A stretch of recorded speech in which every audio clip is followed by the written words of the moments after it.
Hello guys, welcome to my vlog. Bali, lunch break ulit natin. Bali, ang ulam natin is bumili ako na sa karinderya ng kinataang Bicol Express.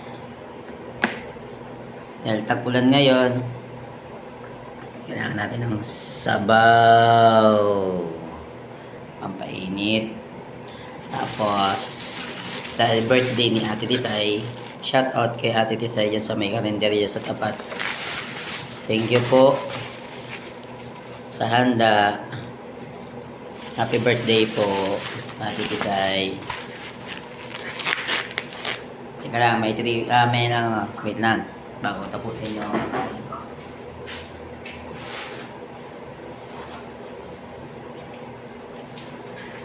kita nyo to guys, kasi kanina bago ako umalis binigyan ako ng ganito ng anak ko para daw ako paon ko daw para hindi ako daw magutom sa work ko.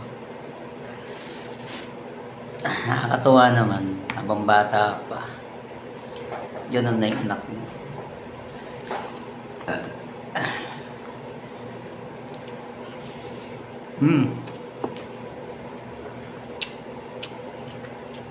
Kahapon pagburdo na lang nakalagpas na kami ng ng Kalaklan dito sa Olongapo.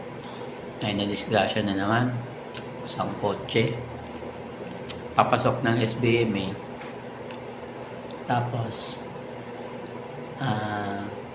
papuntang Sambales, mali yata yung curve niya or may nakasalubong ata, hindi ko alam nasa Batangapo. Mga lods, ingat-ingat po tayo sa pagdadrive, lalo na ngayon maulan, basa ang daanan.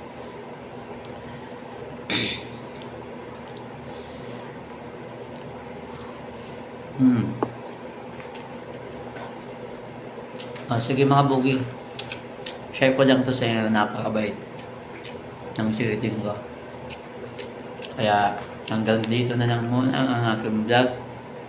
Thank you po sa support, sa panonood sa inyo. Bye mga bugi.